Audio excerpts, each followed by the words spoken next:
Vous avez passé un week-end pluvieux mais un week-end heureux. Bonjour, c'est Bertrand, votre coach web. Bienvenue dans ce nouvel épisode du podcast, épisode 440. J'espère que vous avez la forme, l'énergie, la patate. Et oui, nous sommes lundi matin, alors peut-être certains d'entre vous sont en vacances, d'autres sont au boulot, d'autres sont dans les transports, d'autres promènent leurs chiens, d'autres font du sport, je ne sais pas, dites-moi ce que vous faites d'ailleurs, dites-moi sur quoi vous travaillez, ça m'intéresse. Envoyez-moi un petit mail, un petit message, faites-moi un tweet ou je ne sais quoi pour me raconter tout ça. En attendant, moi je vais vous parler aujourd'hui du concept des 10 000 heures, mais je vais pas vous en parler parce que vous le connaissez par cœur, vous avez déjà trop entendu parler, je vous en ai déjà parlé d'ailleurs. Vous savez, c'est l'idée forte de Malcolm Gladwell dans son livre Outliers, traduit en français par Tous Winners, dans lequel Gladwell raconte les histoires du succès. Qu'est-ce qui fait que certains ont eu du succès, sur quoi ils ont construit leur succès.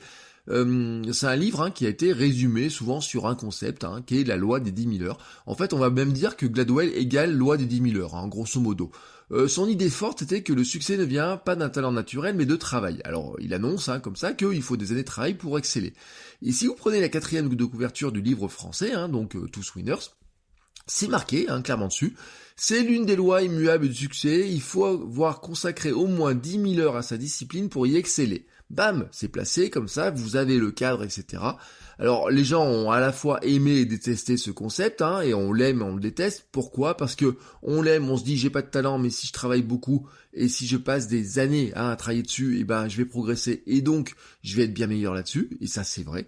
Mais on le déteste aussi parce qu'on se dit 10 000 heures, franchement, s'il faut des années pour y arriver, c'est impossible à faire et je suis découragé dès le départ. Donc ce chiffre a à la fois été adopté et critiqué. On l'utilise beaucoup dans la formation, dans le coaching, etc. Mais aussi, quelque part, ça peut être aussi pris par quelqu'un qui vous dit « écoute, moi j'y arriverai jamais, donc je me décourage ». Certains ont essayé de le prouver même. Il y en a j'avais lu un article comme quoi quelqu'un avait fait 10 000 heures de golf pour est-ce qu'il pouvait devenir pro en faisant 10 000 heures de golf. Il n'est pas devenu numéro 1 mondial, mais il a eu un très bon niveau. Voilà, c'est un petit peu l'esprit. Alors, on l'a pris comme ça, mais en fait, c'est pas ce que voulait dire Gladwell. Et non, Malcolm Gladwell, il voulait dire autre chose. L'idée forte de son livre, c'est qu'en fait, il y a des conditions pour atteindre le succès, et que l'une des conditions, c'est que nous avons besoin d'aide. Et il voulait transmettre une autre idée, que cette idée des 10 000 heures. Mais en fait, l'idée des 10 000 heures était en fait une sorte d'illustration des choses. En fait, ce qu'il voulait dire, c'est que le succès n'est pas immédiat. C'était son idée première, c'est le succès n'est pas immédiat. Et l'histoire montre qu'il faut des années de travail pour avoir du succès. Bam, ça c'est placé, et tout le monde est d'accord avec ça. La deuxième chose, c'est qu'il faut un certain nombre de conditions, et il y a ces conditions, alors il parlait d'année de naissance, il parle de famille, etc. Mais qu'en fait, il faut de l'aide pour y parvenir. Car en fait, personne ne peut se préparer à quelque chose d'aussi délicat et long tout seul. Voilà, c'est son idée. S'il vous faut 10 000 heures de travail pour arriver à faire quelque chose, vous pouvez pas y arriver tout seul. Et voici c'est exactement ce qu'il dit. Il dit il faut de l'aide, les parents, le conjoint, le gouvernement, quelqu'un doit vous aider. Si vous devez faire 10 ans de préparation, vous ne pouvez pas le faire tout seul. Et là, il part de ça et il dit, il fait une estimation que cette dizaine d'années de travail correspond à 10 000 heures. Oui, vous savez, il faut un chiffre, il faut quelque chose qui soit un peu impactant. Et en fait, ce qui est intéressant, c'est que Gladwell, il a expliqué plus tard. Il a dit, quand j'écrivais à Outliers, j'essayais d'estimer combien de temps les gens devraient faire quelque chose de compliqué avant de le maîtriser. J'ai donc écrit cela dans un chapitre de mon livre et je n'y ai pas pensé. Je ne pensais pas que c'était si important. Et donc, il le dit, il a continué à écrire son livre, et quand le livre est sorti, il était dépassé par cette idée qui finalement a monopolisé l'attention, au point que l'on résume très schématiquement Malcolm Gladwell je l'ai dit, Malcolm Gladwell égale théorie des 10 000 heures, et surtout que le talent n'est pas nécessaire, tout ce que vous avez à faire, c'est de vous entraîner pendant 10 000 heures. Et en fait, c'est pour lui une position qu'il n'a jamais prise. En fait, il n'a jamais pensé comme ça. C'est pas sa position de départ. C'est pas ce qu'il voulait dire. Non, lui, il voulait dire autre chose. Il voulait dire qu'en fait, il y a plein de conditions qui sont réunies, mais une des conditions, c'est que, certes, il faut du travail, il faut beaucoup de travail, et il faut aussi du soutien. Il vous faut un environnement pour réussir, et qu'en fait, il faut de tout ça. C'est un ensemble de choses. Alors, qu'est-ce qu'il faut retenir de tout ça ? Il faut du travail, ça je vous l'ai dit, on est tous d'accord là-dessus. Moi, si je prends un crayon, une feuille de papier et que j'essaie de dessiner, je ne serai jamais un grand dessinateur.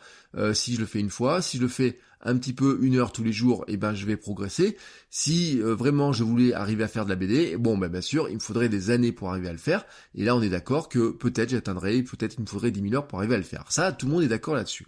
La deuxième chose, c'est que c'est ce que dit Gladwell aussi, c'est que quand vous livrez n'importe quelle création en public, elle ne vous appartient plus du tout. En fait, l'idée, elle est consommée, intégrée, digérée, partagée, déformée, mais en fait, elle a sa propre vie. Elle va être repartagée, quelqu'un d'autre va reconstruire des choses dessus, etc. Et parfois, va être très différent de ce que vous vouliez exprimer. Gladwell dit lui-même, une fois que vous avez écrit quelque chose, il ne vous appartient plus, il appartient à votre lecteur. Voilà, donc vous avez sorti votre livre, c'est fini, c'est votre lecteur qui en fait ce qu'il veut. En tant que producteur de contenu aussi, on peut retenir que bien que vos amis et votre famille puissent vous soutenir dans votre travail, le travail ingrat que vous devez faire aussi pour vous aller au succès, c'est de promouvoir son travail en fait. C'est aussi ce que disait Gladwell, c'est que ça peut prendre 1 an, 2 ans, parfois plus, mais vous devez faire le travail ingrat de promouvoir votre travail, c'est-à-dire que vous devez travailler sur votre art, au sens large on va dire, mais vous devez aussi promouvoir votre art. Ça ne sert à rien par exemple de faire un podcast si vous ne dites pas aux gens que vous faites un podcast. Ça ne sert à rien de faire de la photo si vous ne montrez pas vos photos, si vous ne faites pas la promotion de vos photos, etc. C'est un ensemble, le succès est un ensemble de choses. Et puis le 4e point, c'est que ça c'était le point producteur de contenu, et maintenant si on prend le point consommateur de contenu, c'est que si vous aimez bien ce que fait un créateur, soutenez-le, même si vous n'êtes pas toujours d'accord avec lui, même si ce n'est pas parfait, même si vous trouvez qu'il y a des petits trucs un son qui est pas top, si l'image est pas aussi belle qu'au cinéma, même si c'est pas aussi bien écrit que les grands auteurs ou quoi que ce soit.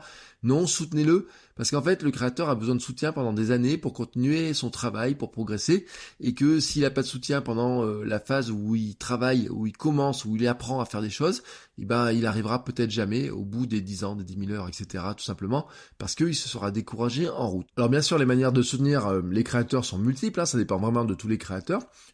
Pour moi, il y en a plusieurs, mais il y en a une par exemple, c'est Patreon. Faites votrecoachweb.com/Patreon. Faites pas trop attention à la vidéo de départ quand vous arrivez dessus, parce qu'elle est assez ancienne. C'était à l'époque où je disais que finalement c'était un test et que personne ne deviendrait jamais patron, sauf que bien sûr c'était faux. Je remercie tous ceux qui financent le podcast, qui ont participé à la vie du podcast et qui participent encore à la vie du podcast, et ceux qui s'inscrivent maintenant pour participer à la vie du podcast. Ça permet de financer du matériel, l'hébergement, et puis aussi ça permet de financer tout simplement ma vie au quotidien en partie, tout simplement. Ça fait partie de l'ensemble. Alors, il n'y a pas que ça, il y a aussi bien sûr la vente de formation, le coaching, le conseil, l'accompagnement, etc. Tout un tas de services que je peux vous proposer. Mais sur Patreon, je vous fais par exemple des épisodes de podcast privé, et puis je vous donne des avant-premières et même des bonus, des petites choses comme ça. Et par exemple ce week-end j'ai fait un épisode privé pour expliquer la suite, ce qui allait se passer un petit peu dans la suite de votre coach web, et notamment un projet qui est en train de se mettre en route.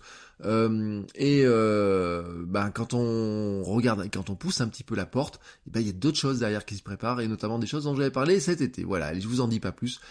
Tout ça se passe sur votrecoachweb.com/Patreon pour soutenir. Et nous, en attendant, on se retrouve demain pour un nouvel épisode. Ciao, ciao les créateurs, et très belle journée à vous.